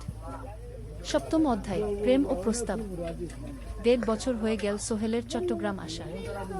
সে এখন একজন সফল যুবক। তার মা গ্রামে খুব খুশি। প্রতি মাসে সোহেল 10,000 টাকা পাঠায়। ছোট বোন ঋতু এখন কলেজে ভর্তি হয়েছে সোহেলের পাঠানো টাকায়। মায়ের চিকিৎসাও ভালোভাবে হচ্ছে। মিনার সাথে সোহেলের সম্পর্ক এখন আর শুধু বন্ধুত্ব নয়, দুজন দুজনকে ভালোবাসে। কিন্তু কেউ কাউকে সরাসরি বলার সাহস পায়নি। প্রতিদিন দেখা হয়, গল্প হয়, কিন্তু সেই একটা কথা বলা হয়ে ওঠে না। একদিন শুক্রবার ছুটির দিন। সোহেল মিনাকে বলল, আজ কি একটু ঘুরতে যাবে? কোথায়? পতেঙ্গা বিচ। তুমি কি কখনো গেছো? না, কিন্তু আমার দোকান। শুক্রবার তোমার বাবা সামলাবে। মিনা রাজি হয়ে গেল। দুপুরে দুজনে বাস নিয়ে পতেঙ্গা গেল। সমুদ্র দেখে মিনা অবাক হয়ে গেল। কি সুন্দর। দুজনে বালিতে বসে ঢেউয়ের শব্দ শুনতে শুনতে গল্প করছে। হঠাৎ সোহেল বলল, মিনা, তোমার সাথে কিছু বলার ছিল। বলো। সোহেল একটা লম্বা শ্বাস নিল। তুমি জানো আমি তোমাকে ভালোবাসি। মিনা হাসল। তার চোখ ভিজে গেল। জানি, আমিও তোমাকে ভালোবাসি সোহেল। সোহেল অবাক হয়ে গেল। সত্যি? হ্যাঁ, অনেকদিন ধরেই জানি। তুমি আমার জীবনে এসে সব কিছু বদলে দিয়েছ। তোমার সাথে থাকলে আমার মনে হয় আমি যে কোনো কিছু করতে পারব। দুজনে কিছুক্ষণ চুপ করে বসে রইল। সমুদ্রের ঢেউ এসে পায়ে লাগছিল। সূর্য পশ্চিমে ঢলে পড়ছে। আকাশ লাল কুমড়া হয়ে গেছে। কিন্তু আমার বাবার সাথে কথা বলতে হবে কি? মিনা বলল। আমি তৈরি। যখন বলবে তখন বলবো। পরের সপ্তাহে সোহেল মিনার বাবার সাথে কথা বলল। আব্দুল হামিদ সাহেব প্রথমে একটু দ্বিধা করলেন। তুমি কোনো পরিবারের ছেলে? তোমার বাবা কি করতেন? সোহেল সব সত্যি বলল। তার বাবা ছিলেন স্কুল শিক্ষক। মারা গেছেন 10 বছর আগে। মা গ্রামে থাকেন। ছোট বোন কলেজে পড়ে। তুমি নিজে কি করো? আমি আলামিন কনস্ট্রাকশন কোম্পানিতে জুনিয়র অ্যাকাউন্ট অ্যাসিস্ট্যান্ট। মাসে 15,000 টাকা বেতন। আব্দুল হামিদ সাহেব ভাবলেন। তারপর বললেন, দেখো মিনা আমার একমাত্র সন্তান। তার মা নেই। আমি একা তাকে বড় করেছি। আমি চাই মিনা একজন ভালো ছেলের সাথে বিয়ে হোক। তুমি দেখতে ভালো ছেলে মনে হচ্ছে, কিন্তু আমাকে তোমার মায়ের সাথে দেখা করতে হবে। তোমার পরিবারকে জানতে হবে। জি আঙ্কেল, আমি ব্যবস্থা করছি। সোহেল খুশিতে আটখানা। সে সেদিন রাতেই তার মাকে ফোন করল। মাকে সব বলল। মা প্রথমে অবাক হলেন, তারপর খুশি হলেন। মিনা মেয়েটা কেমন? খুব ভালো মা, তুমি দেখলে পছন্দ করবে কি? ঠিক আছে, আমি আর ঋতু আসছি চট্টগ্রাম। 2 সপ্তাহ পর সোহেলের মা আর বোন চট্টগ্রাম এলো। সোহেল তাদের নিয়ে মিনার বাড়িতে গেল। 2 পরিবার একসাথে বসল। মিনার বাবা সোহেলের মাকে দেখে খুশি হলেন।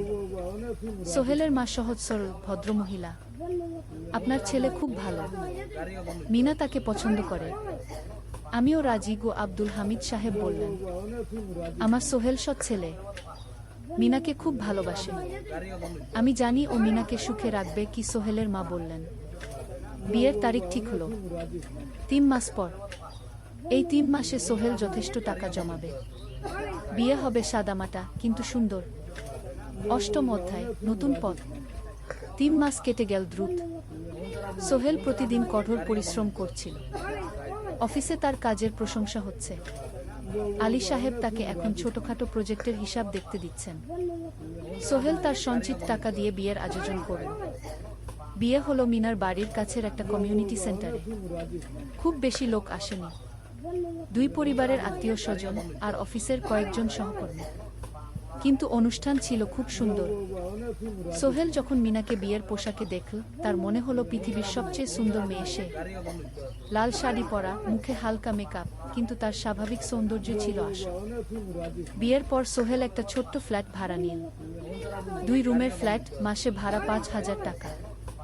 মিনা এখনো তার পড়াশোনা চালিয়ে যাচ্ছে। আরও 1 বছর বাকি গ্রাজুয়েশন শেষ হতে। সোহেলের মা আর বোন গ্রামে ফিরে গেল। মা বলে গেলেন, সোহেল, মিনাকে ভালো রাখিস। মেয়েরা অনেক ত্যাগ করে সংসার করতে গু। জানি মা গু। নতুন জীবন শুরু হলো। সোহেল সকালে অফিসে যায়, সন্ধ্যায় ফেরে। মিনা সকালে কলেজে যায়, দুপুরে ফিরে রান্না করে, ঘর গোছায়। সন্ধ্যায় দুজনে একসাথে বসে পড়াশোনা করে, গল্প করে, টিভি দেখে। জীবন সুন্দর ছিল, কিন্তু চ্যালেঞ্জও ছিল।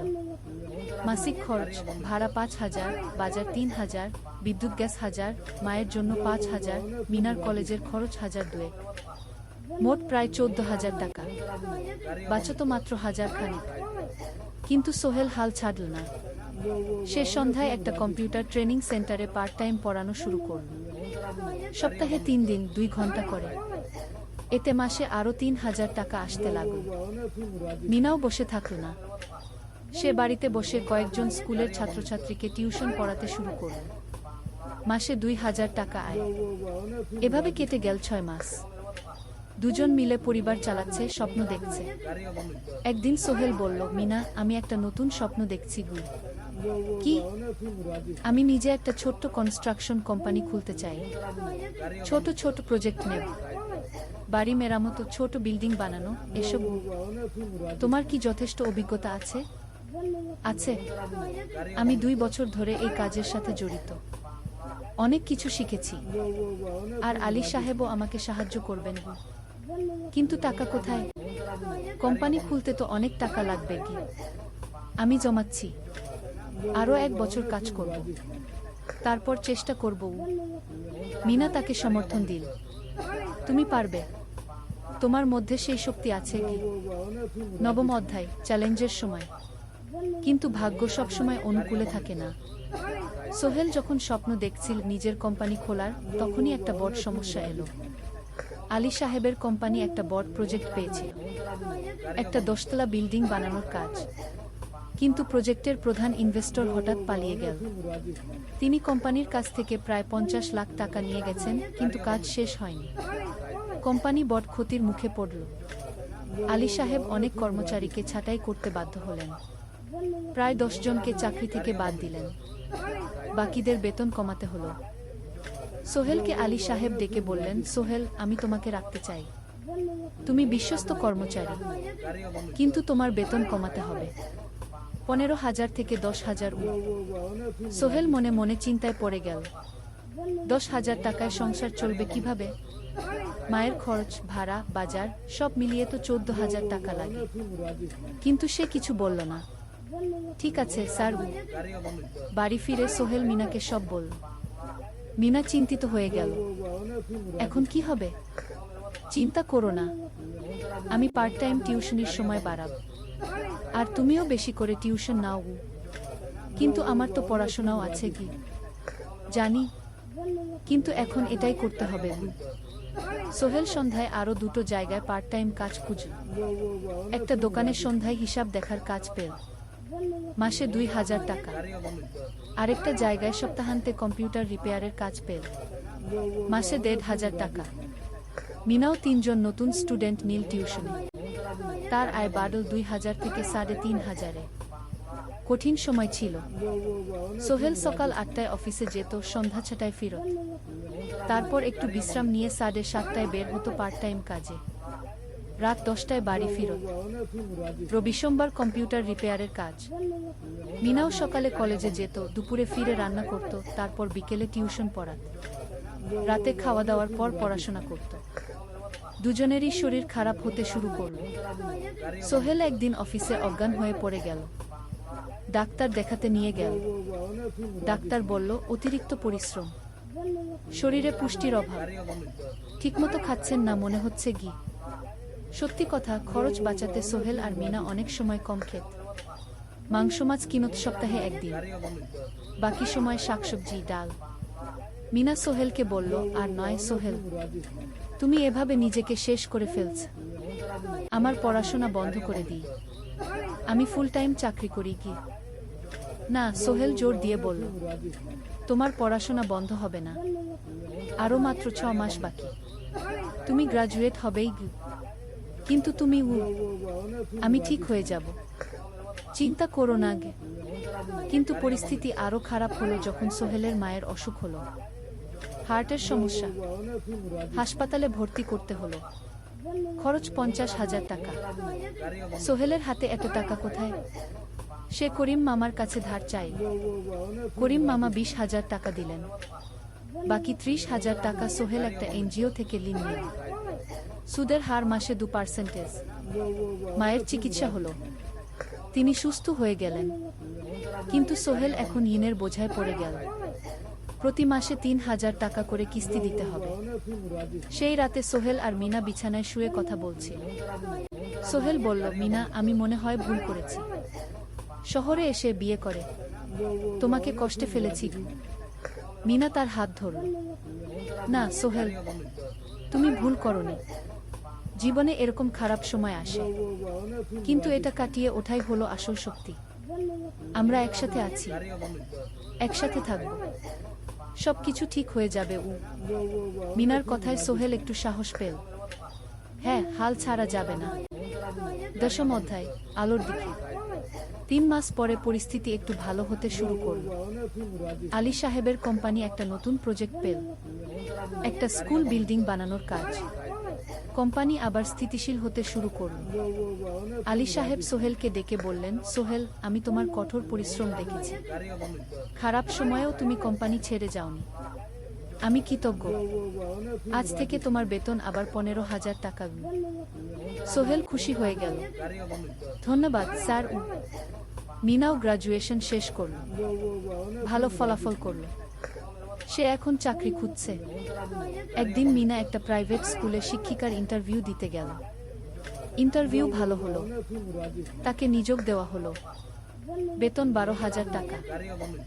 সেদিন সন্ধ্যায় দুজনে মিলে একটা ছোট্ট পার্টি করল। একটা বিরিয়ানি কিনো, কোমল পানীয় কিনো। দুজনে মিলে খেল। আমরা পেরেছি, সোহেল মিনা বলল। হ্যাঁ, আমরা পেরেছি গু। এখন দুজনের মিলিয়ে আয় 27,000 টাকা। খরচ চালানোর পর প্রায় 10,000 টাকা বাঁচে। সোহেল এই টাকা দিয়ে লোন শোধ করতে শুরু করল। পার্ট টাইম কাজগুলো ছেড়ে দিল। শরীরের যত্ন নেওয়া শুরু করল। আরও 6 মাস পরে সোহেলের কাছে একটা বড় সুযোগ এলো। আলী সাহেব একদিন তাকে ডাকলেন। সোহেল, তুমি কি নিজের ব্যবসা করতে চাও? স্যার, আমি তোমাকে একটা ছোট্ট প্রজেক্ট দিতে চাই। একটা 3 তলা বিল্ডিংয়ের কনস্ট্রাকশন। তুমি ম্যানেজ করবে, আমি শুধু সুপারভাইজ করব। লাভের 50% তোমার গু। সোহেল ভাবল, এটা একটা বড় সুযোগ, কিন্তু ঝুঁকিও আছে। যদি কাজটা ভালোভাবে না হয়? স্যার, আমি চেষ্টা করব, কিন্তু যদি ভুল হয়? ভুল হবে না, আমি তোমার উপর বিশ্বাস রাখছি, তুমি পারবে গু। সোহেল রাজি হয়ে গেল। এই প্রজেক্ট তার জীবনে টার্নিং পয়েন্ট হতে পারে। একাদশ অধ্যায়, স্বপ্ন পূরণের পথে। পরের 6 মাস সোহেল খুব কঠোর পরিশ্রম করল। প্রজেক্টটা ম্যানেজ করা সহজ ছিল না। শ্রমিক নিয়োগ, ম্যাটেরিয়াল কেনা, কাজের তদারকি, সময়মতো কাজ শেষ করা, সব দায়িত্ব তার। প্রথম 2 মাস খুব চাপের মধ্যে গেল। একদিন একজন শ্রমিক কাজ করতে গিয়ে আহত হল। সোহেল তাকে হাসপাতালে নিয়ে গেল, তার চিকিৎসার খরচ দিল। এতে প্রজেক্টের বাজেট একটু বাড়ল, কিন্তু সোহেল জানত এটা করা দরকার। আরেকদিন ভুল ম্যাটেরিয়াল ডেলিভারি হলো। সোহেল সেগুলো ফেরত পাঠাল, সঠিক জিনিস আনাল। এতে 3 দিন দেরি হলো, কিন্তু কাজের মান ঠিক রইল। মিনা তাকে সবসময় সাপোর্ট করছিল। সে এখন চাকরিতে স্থিতিশীল। স্কুলের বাচ্চারা তাকে পছন্দ করে। প্রিন্সিপাল তার কাজে খুশি। প্রজেক্ট শেষ হলো 6 মাসে, সময়মতো, বাজেটের মধ্যে। বিল্ডিংয়ের মালিক খুব খুশি হলেন। তিনি আলী সাহেবকে ধন্যবাদ দিলেন। আলী সাহেব বললেন, ধন্যবাদ আমাকে না, এই ছেলেকে দিন। সোহেল পুরো প্রজেক্ট ম্যানেজ করেছে গু। প্রজেক্ট থেকে মোট লাভ হলো 3 লাখ টাকা। সোহেল পেল 1.5 লাখ টাকা। তার জীবনে এত টাকা এই প্রথম। সে করিম মামার ঋণ শোধ করল। এনজিওর বাকি ঋণ শোধ করল। তারপর তার মাকে 50,000 টাকা পাঠাল। মা দিয়ে গ্রামের বাড়িটা একটু মেরামত করাল। বোন ঋতুর জন্য একটা ল্যাপটপ কিনল। বাকি টাকা দিয়ে সোহেল একটা ব্যাংক অ্যাকাউন্টে জমা রাখল ভবিষ্যতের জন্য। আলী সাহেব সোহেলকে আরও 2টো প্রজেক্ট দিলেন, এবার একটু বড়। সোহেল আত্মবিশ্বাসের সাথে সেগুলোও শেষ করল। 2 বছর পরে সোহেল সিদ্ধান্ত নিল, এবার নিজের কোম্পানি খোলার সময় এসেছে। দ্বাদশ অধ্যায়, নতুন শুরু। সোহেল তার সব জমানো টাকা দিয়ে একটা ছোট্ট অফিস ভাড়া নিল। 2 রুমের অফিস। একটা রুমে কাজের জায়গা, আরেকটায় ছোট্ট মিটিং রুম। অফিসের সামনে একটা বোর্ড লাগাল, Sohel construction and development. Mina তাকে সাহায্য করছিল। সে অফিসের অ্যাকাউন্টস দেখত সন্ধ্যায় স্কুল থেকে ফিরে। দুজন মিলে একটা টিম। প্রথমে ছোট ছোট কাজ নিল। বাড়ি মেরামত, দোকান সংস্কার, ছোট বিল্ডিং কনস্ট্রাকশন। কাজের মান ভালো রাখার চেষ্টা করল। সময়মতো শেষ করল। দাম ন্যায্য রাখল। ধীরে ধীরে সোহেলের সুনাম ছড়িয়ে পড়ল। মানুষ তাকে বিশ্বাস করত। তার কাছে নতুন নতুন কাজ আসতে লাগল। প্রথম বছর খুব কষ্ট হলো। কখনো লাভ হতো, কখনো লস। কিন্তু সোহেল থেমে থাকল না। সে শিখতে লাগল ব্যবসা কিভাবে চালাতে হয়। দ্বিতীয় বছরে পরিস্থিতি ভালো হলো। সোহেল এখন 3 জন স্থায়ী কর্মচারী নিয়োগ দিল। একজন ইঞ্জিনিয়ার, একজন সুপারভাইজার, একজন অফিস সহায়ক। তৃতীয় বছরে একটা বড় প্রজেক্ট পেল। একটা স্কুল বিল্ডিং বানানোর কাজ। 5 তলা বিল্ডিং। সোহেল পুরো মনোযোগ দিয়ে কাজটা করল। শ্রমিকদের ভালো বেতন দিল, ভালো ম্যাটেরিয়াল ব্যবহার করল, সময়মতো কাজ শেষ করল। স্কুল কর্তৃপক্ষ খুব খুশি হলো। তারা সোহেলের কাজের প্রশংসা করল। এই প্রজেক্ট থেকে সোহেল প্রায় 5 লাখ টাকা লাভ করল। এই টাকা দিয়ে সে আরও ভালো একটা অফিস নিল, আরও কর্মচারী নিয়োগ দিল। এখন তার কোম্পানিতে 10 জন স্থায়ী কর্মচারী। প্রজেক্ট অনুযায়ী আরও শ্রমিক নিয়োগ দেওয়া হয়। ত্রয়োদশ অধ্যায়, পরিবার। এদিকে সোহেল আর মিনার সংসারেও খুশির খবর এলো। মিনা গর্ভবতী। 9 মাস পর তাদের একটা মেয়ে হলো। নাম রাখো সারা। সারা যখন জন্মাল, সোহেলের মা আর বোন চট্টগ্রামে এলো। মা 1 মাস থেকে গেলেন। মিনাকে সাহায্য করলেন। সোহেল এখন একটা বড় ফ্ল্যাট ভাড়া নিয়েছে। 3 রুমের ফ্ল্যাট। একটা রুমে সোহেল, মিনা, একটায় সারা, আরেকটায় অতিথি রুম। মায়ের জন্য সোহেল সিদ্ধান্ত নিল তাকে চট্টগ্রামে নিয়ে আসবে। গ্রামে একা থাকা ঠিক না। কিন্তু মা রাজি হলেন না। না বাবা, আমি গ্রামেই থাকব। এখানে আমার পরিচিত মানুষ আছে। তোর বোনকে নিয়ে যা। ও ঢাকায় পড়ছে, চট্টগ্রামে এনে ভালো কোথাও ভর্তি করিয়ে দেখি। সোহেল তাই করল। ঋতুকে চট্টগ্রাম বিশ্ববিদ্যালয়ে ভর্তি করিয়ে দিল। ঋতু এখন সোহেলের ফ্ল্যাটে থাকে, বিশ্ববিদ্যালয়ে পড়ে। সোহেলের মনে হলো তার জীবন এখন পরিপূর্ণ। স্ত্রী, মেয়ে, বোন সবাই তার কাছে। ব্যবসা ভালো চলছে। মা গ্রামে সুখে আছেন। চতুর্দশ অধ্যায়, সফলতার শিখরে। 5 বছর কেটে গেল। সোহেল এখন একজন সফল উদ্যোক্তা। তার কোম্পানি কি সোহেল কনস্ট্রাকশন অ্যান্ড ডেভেলপমেন্ট এখন চট্টগ্রামে বেশ পরিচিত। প্রায় 30 জন কর্মচারী তার অধীনে কাজ করে। সোহেল এখন শুধু ছোট প্রজেক্ট করে না, বড় বড় প্রজেক্টও করে। একটা 8তলা বিজনেস কমপ্লেক্স বানানোর কাজ পেয়েছে। একটা হাসপাতাল বিল্ডিং বানাচ্ছে। মিনা এখনো স্কুলে পড়ায়। সে এখন ভাইস প্রিন্সিপাল। সাথে সোহেলের কোম্পানির অ্যাকাউন্টস ম্যানেজার। দুজন মিলে ব্যবসা চালা। সারা এখন 4 বছরের। স্কুলে ভর্তি হয়েছে। খুব চালাক মেয়ে। ঋতু বিশ্ববিদ্যালয় থেকে গ্রাজুয়েট হয়ে একটা ব্যাংকে চাকরি পেয়েছে। একদিন আলী সাহেব